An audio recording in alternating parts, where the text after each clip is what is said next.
નમસ્કાર ખેડૂત મિત્રો, જય કિસાન જય ભારત। ખેડૂત ભાઈઓ, આજે આપણે ડુંગળીનું જે કાળું બીજ હોય છે એ બીજ તૈયાર કરવા માટે જે રીતે ડુંગળીના દડાનું વાવેતર થતું હોય છે અને એ વાવેતરમાંથી જે રીતે ડુંગળીનું બીજ તૈયાર થતું હોય એ વાવેતર જ્યાં ચાલી રહ્યું છે એવા એક ખેતરની એક વાડીની મુલાકાતે આવ્યા છીએ અને આ વાડીમાં સફેદ ડુંગળી જે બુધેલ એક્સપોર્ટના નામથી ઓળખાય છે એ સારામાં સારી જાતનું વાવેતર જે ખેડૂતભાઈ કરી રહ્યા છે એ ખેતરની આપણે એની વાવેતરની આખી પદ્ધતિ અને એને કેવી રીતે એનું ચોપાણ થાય છે અને ત્યાર પછી એને કેવી રીતે પાણી આપવામાં આવશે અને કેટલી ઊંડાઈએ એનું ચોપાણ કરવાનું છે, કેવી એની પદ્ધતિ હોય છે, એને આપણે સામાન્ય રૂપમાં સમજવાનો પ્રયાસ કરવો છે અને એટલા માટે કરવો છે કે આજે આપણે જે તારીખમાં છીએ એ તારીખ છે 24/11/2024 રવિવારનો દિવસ છે અને અત્યારે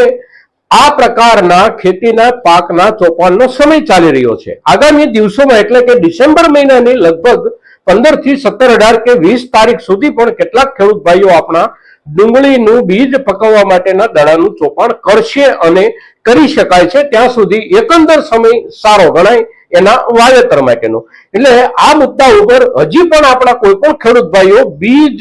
ઉત્પન્ન કરવાનું વિચારતા હોય તો એમને માટે થોડા દિવસનો સમય હજી બાકી છે અને ડુંગળીના દડાનું ચોપાણ કરી શકે છે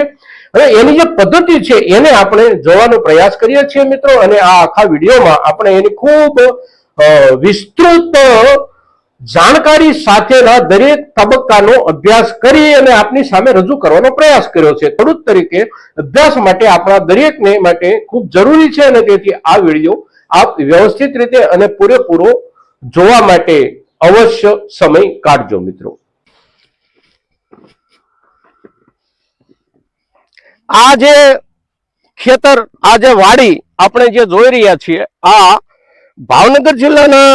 ઉમરાળા તાલુકાનું ખેતર છે। ઉમરાળા તાલુકાના ઉમરાળા ગામની જ આ વાડી છે। આ વાડી ઉમરાળા ગામના અમિતભાઈ ભીકડિયા અને કેતનભાઈ ભીકડિયા આ બંને ભાઈઓની આ વાડી છે અને એની અંદર આજે આ ડુંગળીના ચોપાણના કાર્યક્રમનું નિદર્શન કરવા માટે એનું એક સરસ મજાનો કાર્યક્રમ જે કાંઈ ચાલી રહ્યો છે એને રેકોર્ડિંગ કરવા માટે આપણે અહીંયા આવ્યા છીએ। આ વાડી, આ જમીન અને આ વિસ્તારનું પાણી ખૂબ સારું અને જમીનને ખૂબ અનુકૂળ છે એટલે અહીંયા આપ જોઈ શકો છો પાછળની બાજુ પણ આ જ વાડીના ભાગનો કપાસ ઉભો છે, સારી રીતે કપાસ ઉભો છે, ખૂબ સારો પાક કપાસનો પણ અહીંયા તૈયાર થઈ રહ્યો છે, બંને બાજુ આપ જોઈ શકો છો। અને એવી જ રીતે આની અંદર જે કાંઈ ડુંગળીનું અત્યારે ચોપાણ થઈ રહ્યું છે એમાં પણ ખૂબ સારા ઉતારા સાથે ડુંગળીનું કાળું બીજ તૈયાર થઈ 8મા મહિના આસપાસ ખેડૂતના હાથમાં આવી જશે। આ બુધેલ એક્સપોર્ટ, આની જે ચમક હોય છે એ ગજબની હોય છે। આનું જે પાંદડાની ઉપરની જે ચમક છે એ આપ જોઈ શકો છો કારણ કે આ ડુંગળી પાકી અને ખેતરમાંથી બહાર નીકળી અને અત્યારે લગભગ 6 થી 7 મહિના જેટલો સમય થઈ ગયો છે અને તેમ છતાં પણ આની તંદુરસ્તી અને આની જે ચમક છે, આની જે સફેદી છે આ એનો સૌથી મોટો ગુણ છે અને એના કારણે જ આ બુધેલ એક્સપોર્ટ એ સમગ્ર દેશમાં નહીં પણ સમગ્ર વિશ્વમાં એક પ્રસિદ્ધ જાત છે, પ્રસિદ્ધ વેરાયટી છે અને આમાંથી મોટા ભાગનો ડિહાઇડ્રેશન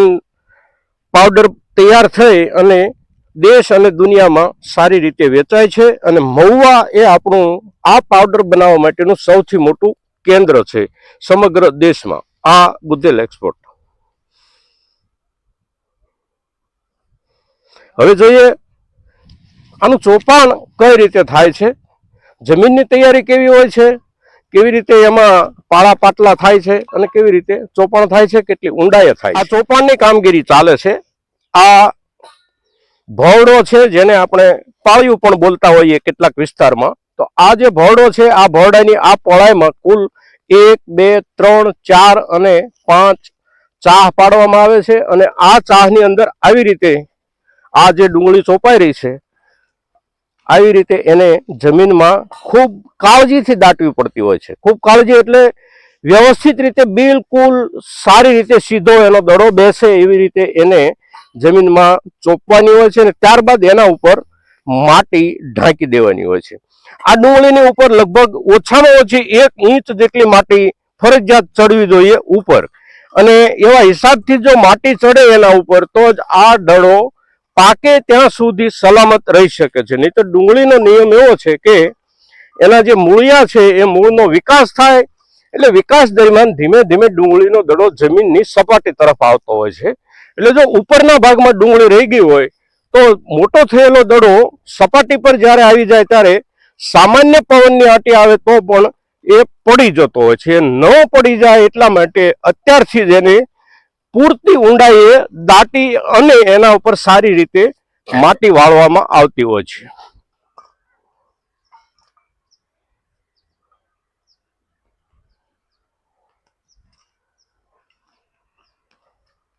શું થાય છે આમાં કોકા ઢેફા હોય ને એ જે ઓગળે એટલે ઉપર જે એમને માટી થોડીક આવી જાય. 5 અને આ ચોપણ થઈ ગયેલો ભરડો છે, અહીંયા સુધી કામ ચાલુ છે, આ કામ હજી બાકી છે. એટલે આ જે ચોપણ થઈ ગયેલો છે એની સપાટી એકંદર પછી આ પ્રકારની થઈ જતી હોય છે, અને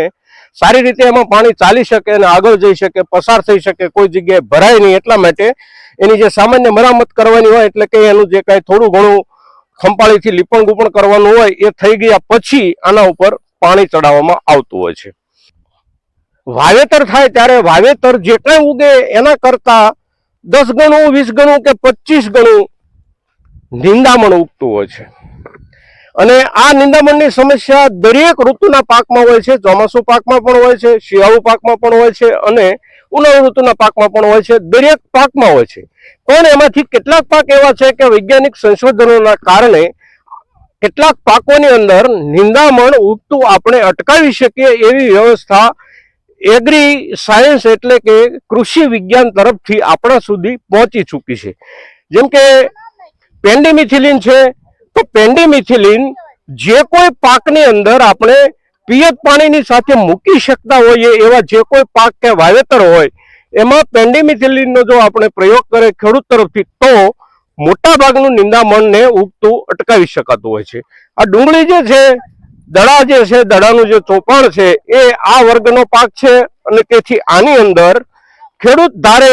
તો લગભગ 90% જેટલું નિંદામણ ઉગતું અટકાવી શકે છે. 5 થી 7% કે 10% કુલ બિયારણ જમીનમાં જે કાંઈ નિંદામણનું હોય એમાંથી ઉગે, અને એટલું જે નિંદામણ છે એ ત્યાર પછીના સમયમાં સારી રીતે સામાન્ય કાળજીથી પણ દૂર કરી શકાતું હોય છે. તો ખેડૂત ભાઈઓ, આપણે આ વિડીયોમાં ડુંગળીના દડાના ચોપાણની સામાન્ય વિગતો જોઈ અને એના વિશે થોડી આપણી જાણકારી વધારવાનો આપણે પ્રયાસ કર્યો. હવે આ ડુંગળીનું જે બીજ જે ખેડૂતો તૈયાર કરે છે એ બીજ આપણા કોઈ નવા ખેડૂતો જેણે ક્યારે બીજ નથી તૈયાર કર્યું એવા ખેડૂતો પણ આ બીજ તૈયાર કરી અને એનો પાક લેવાનો પ્રયાસ કરવા જેવો છે મિત્રો. કારણ કે એના ઘણી વખત આપણને ખૂબ સારા ભાવ મળતા હોય છે. આ વર્ષના હિસાબથી આપણે જોઈએ તો લાલ ડુંગળી, જે સારી જાતની લાલ ડુંગળી હોય છે, એનું બીજ અત્યારે લગભગ 1000 રૂપિયા 1 કિલોના, એટલે કે 20 કિલોના 20,000 રૂપિયા સુધી બજારમાં એનો ભાવ છે. એક ખેડૂતથી બીજો ખેડૂત આ ભાવથી ખરીદે છે. એની સાથે સાથે કેટલીક કંપનીઓ જે છે એના કરતા પણ ઊંચું બીજ વેચતી હોય છે, અને આપણા ખેડૂત ભાઈઓ આ બીજ ખરીદી અને એમાંથી ધરુવાડિયા તૈયાર કરતા હોય છે. સામે સફેદ ડુંગળી જે છે એનું બીજ લાલ ડુંગળી કરતા આ વર્ષે ઊંચા ભાવથી વેચાઈ રહ્યું છે, અને એમાં પણ જે બુધેલ એક્સપોર્ટ જે બીજ છે અને જેની પાસે 100% ખાતરી સાથેનું બુધેલ એક્સપોર્ટ બીજ હોય છે એ બીજ અત્યારે આપણે લગભગ દરેક ખેડૂત 45,000 રૂપિયાથી લઈ અને 50,000 રૂપિયા સુધી 20 કિલોનો ભાવ ખર્ચી રહ્યા છીએ, અને એમાંથી આપણે ધરુવાડિયા તૈયાર કરી અને આગળના સમયમાં ડુંગળીનું ચોપાણ આપણા ખેડૂત ભાઈઓ કરશે મિત્રો. તો આજના દિવસે આપણે ડુંગળીના બીજ માટેની જે કાંઈ રોપાણ અને ખેતીની જે કાંઈ સામાન્ય વ્યવસ્થા છે એને જ્યારે સમજવાનો પ્રયાસ કર્યો છે, ત્યારે આ વિડીયો, આપણી આ ચર્ચા અને આપણું આ નિદર્શન મહત્તમ ખેડૂતો સુધી પહોંચે એવા આપ સૌના તરફથી પ્રયાસો થાય એવી અપેક્ષા સાથે જય કિસાન, જય ભારત.